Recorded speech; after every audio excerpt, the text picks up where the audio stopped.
इन दिनों नून लीग और नवाज शरीफ ज़ेर बहस हैं। सवालात उठाए जा रहे हैं कि आखिर नून लीग के अंदर से इख्तलाफी आवाज़ें क्यों आ रही हैं, शहबाज शरीफ की मुखालफत क्यों हो रही है, नवाज शरीफ क्यों खामोश हैं, पंजाब के अंदर नवाज शरीफ का ज़्यादा फोकस क्यों है और वो सेंटर में अपने सगे भाई की मदद के लिए उस तरह से मुतहरक नज़र नहीं आते हैं।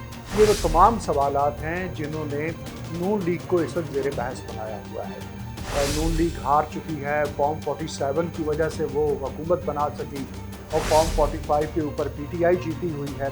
तो ये पहली बार देखा जा रहा है कि सोसाइटी के अंदर एक पार्टी जो कि जीती हुई है और जिनको लोगों ने वोट किया है वो हुकूमत नहीं बना पा रही, और एक पार्टी जो हारी हुई है जिनको लोगों ने वोट नहीं किया है वो हुकूमत बना पा रही है।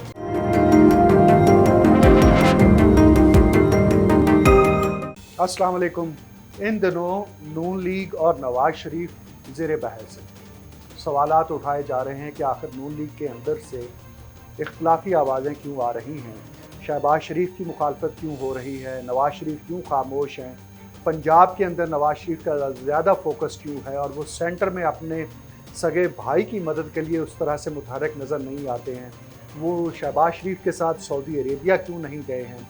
ये वो तमाम सवालात हैं जिन्होंने नून लीग को इस वक्त ज़ेर बहस बनाया हुआ है। और इसके साथ साथ ये कि असल में तो नून लीग हार चुकी है, फॉर्म 47 की वजह से वो हुकूमत बना सकी और फॉर्म 45 के ऊपर पीटीआई जीती हुई है। तो ये पहली बार देखा जा रहा है कि सोसाइटी के अंदर एक पार्टी जो कि जीती हुई है और जिनको लोगों ने वोट किया है वो हुकूमत नहीं बना पा रही, और एक पार्टी जो हारी हुई है जिनको लोगों ने वोट नहीं किया है वो हुकूमत बना पाई है। तो बात यह है कि जो वोट देता है वो उसका पहरा भी देता है। अगर लोगों ने पीटीआई को वोट किया हुआ है, मैं नहीं कहता कि सब लोगों ने नहीं किया, लोगों ने किया है लेकिन मेजॉरिटी ने नहीं किया है, पॉकेट्स में हुआ है। ऐसा नहीं है कि एक वाइड स्प्रेड उसको वोटिंग हुई है और उसको वोट पड़ा है।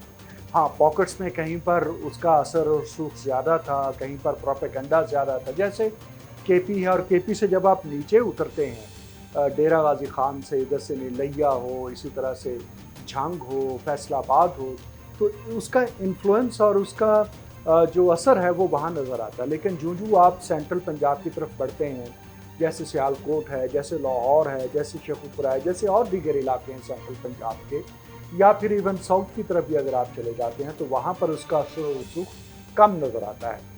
तो इस कॉन्टेक्स्ट में ये डिबेट तो अलग है, लेकिन आज हम बात करना चाहते हैं कि आखिर नवाज शरीफ के हवाले से ये बात क्यों हो रही है। नवाज शरीफ साहब और जो लोग उनको लेकर आए थे या जो लोग समझते थे कि नवाज शरीफ के आने से ही नून लीग को दोबारा वोट पड़ सकता है, तो ये बात तो दुरुस्त साबित हुई कि अगर नवाज शरीफ ना आए होते और सिर्फ शहबाज शरीफ पीडीएम के 16 महीने की अपनी हुकूमत की कारकर्दगी की बिना के ऊपर पार्टी को इलेक्शन में लेके जाते तो वो कभी जीत ना पाते। ये बात शहबाज शरीफ को भी अच्छी तरह मालूम है, इसीलिए उन्होंने भरपूर तरीके से नवाज शरीफ के इस्तकबाल को यकीनी बनाया।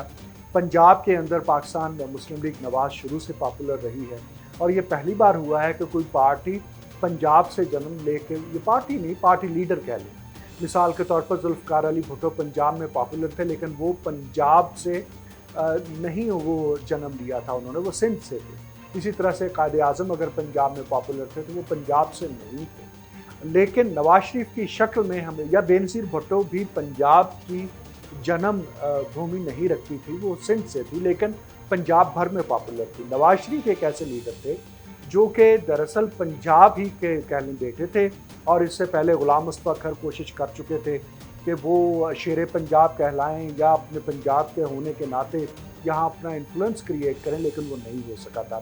फिर आपको याद है कि नवाब ऑफ कालाबाग वो भी इधर ही के थे लेकिन उनका भी वो इन्फ्लुएंस नहीं था। तो गोया पंजाब के अंदर क़यादत का पैदा होना, नवाज शरीफ की शक्ल में किसी लीडर का पैदा होना पहली दफ़ा की बात थी। इमरान खान भी जो कि पंजाब में पले बड़े लेकिन डेरा गाजी खान उनका इन्फ्लुएंस उस तरफ से ज़्यादा था, और पठान पेरेंट्स होने के नाते उनका जो इम्पैक्ट नज़र आया वो केपी में नज़र आया, क्योंकि इमरान खान क्रिकेट से ज़्यादा पॉपुलर थे और सियासत से कम पॉपुलर थे। यही वजह है वो खुद मानते हैं कि वो 23 बरस तक, 21 बरस तक मेहनत करते रहे और उसके बाद उन्हें उसका समर मिला।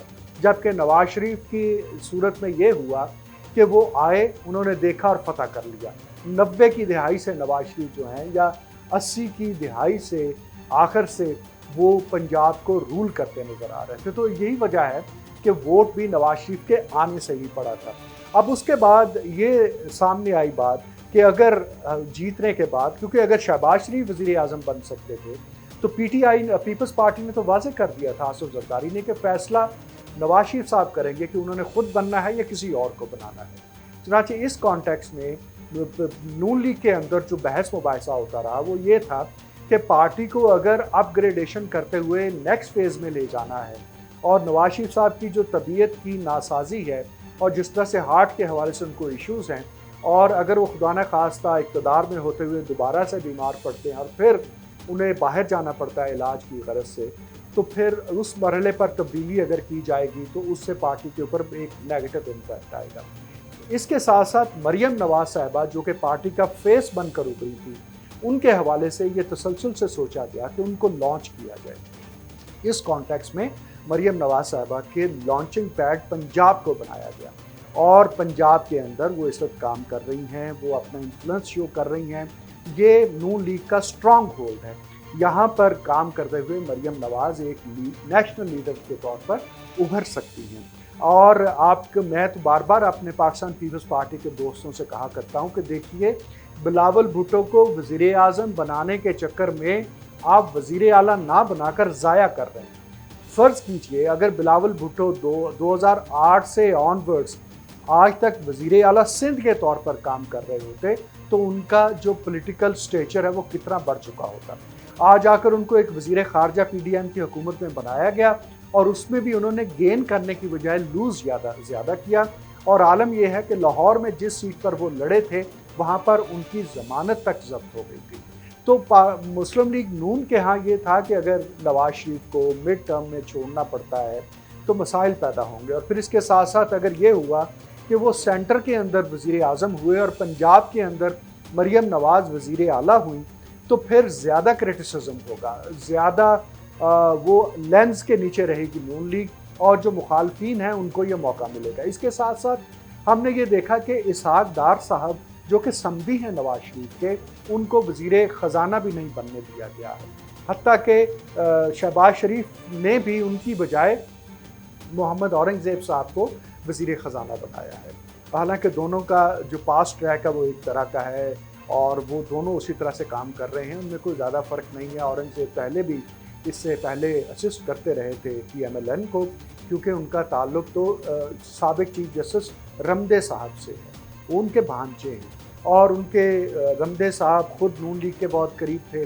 फिर उनके बेटे मुस्तफ़ा रमदे यहाँ पर शहबाज शरीफ की हुकूमत में एडवोकेट जनरल पंजाब भी रहे। तो ऐसा नहीं है कि औरंगज़ेब को बाहर से आए हैं, औरंगज़ेब पार्टी के अंदर ही से उभर कर उन्हें सामने लाया गया। जो इसहाक डार नहीं बने उसका सबब दो थे। एक तो ये कि जिस तरह से उन्होंने PDM की हुकूमत के दौरान में IMF को क्रिटिसाइज़ किया और ये कहा कि वो दरअसल कोई जियो पोलिटिकल एजेंडा के ऊपर काम कर रही है और उसके ऊपर कोई खुलकर वो बात नहीं कर सकते थे। तो एक तो ये उनका जो बहुत ज़्यादा बोलना था और ऐसी बात करना था उनके खिलाफ। या दूसरा ये था कि जो उन्होंने डॉलर को अपने 2013 से 18 के दरमियान 100 रुपये के ऊपर कैप रखा रुपए के मुकाबले में, और दुनिया चीखती चलाती रही कि इसकी रियल वर्थ जो 100 रुपया नहीं है, पाकिस्तानी रुपी जो है वो इससे ज़्यादा डिवैल्यू हो चुका है, तो आप डॉलर के मुकाबले में इसको फ्री फ्लोट कीजिए। जैसे आज 280 रुपये का 300 रुपये तक का डॉलर 1 रुपया जो 100 रुपये हैं या ये हमारे जो रुपए की वर्थ हो चुकी है, तो इसहाक डार साहब ने इसको 100 के ऊपर कैप किए रखा और तब नवाज शरीफ वज़ीर आज़म थे। तो इस कॉन्टेक्स्ट में जो आलमी इदारे हैं फंडिंग करते हैं जो पाकिस्तान को, उनके यहाँ ये कंसर्न भी पाया जाता था कि अगर नवाज शरीफ आते हैं तो वो ऐसे इकदाम कर सकते हैं जिसमें वो दोबारा से रुपए को कैप कर सकते हैं। मिसाल के तौर पर इसहाक डार कहते रहे कि रियल वर्थ तो इसकी 250 है और ये 280 रुपये के ऊपर सेल हो रहा है। तो अगर वो इकदाम करते और इस कॉन्टेक्स्ट में एक ऐसी फ़िज़ा बनाते कि रुपए को खींच तांच कर वो 200 रुपये के ऊपर या 250 के ऊपर लाते, तो IMF समेत इंटरनेशनल जो भी इदारे उनको मसाइल होते। और उस पर मुस्तज़ाद ये कि अगर नवाज शरीफ वज़ीर आज़म होते तो ये मुश्किल हो जाता है इंटरनेशनल इदारों के लिए कि वो पाकिस्तान के साथ काम कर सके। चुनाचे वो मुखालफत तो बाहर से ना सिर्फ इसहाक डार के लिए बल्कि नवाज शरीफ के लिए भी थी। दूसरी कंसिडरेशन ये थी कि पार्टी को अब सेकंड फेज़ में ले जाना है, सेकंड टियर ऑफ लीडरशिप जो है उसको सामने लाना है। यही वजह है कि हमज़ा शहबाज को पीछे करके मरियम नवाज़ को पंजाब में फील्ड किया गया है, क्योंकि हमज़ा नवाज़ वो पोटेंशियल और वो वर्थ नहीं दिखा सके कि वो अपग्रेड होकर नवाज शरीफ की जगह सेंटर के ऊपर लोगों को अपील करें। जबकि मरियम नवाज़ ने जो PDM की तहरीक चली थी इमरान खान के ख़िलाफ़, उसके अंदर पब्लिक को मस्टर करने में, जलसों को भरने में, क्राउड पुलिंग में बड़ा रोल प्ले किया था। और इवन मौलाना फजल रहमान उनके नज़र आए थे। इस हवाले से वो उन्होंने इसका इत्तफाक किया था कि मरियम जो हैं वो शहबाज शरीफ या हमज़ा के मुकाबले में ज़्यादा क्राउड पुल कर रही हैं। इसी बात को देखते हुए हमने देखा था कि पीपल्स पार्टी ने आसफा भुट्टो साहबा को भी उसी ज़माने में लॉन्च किया था।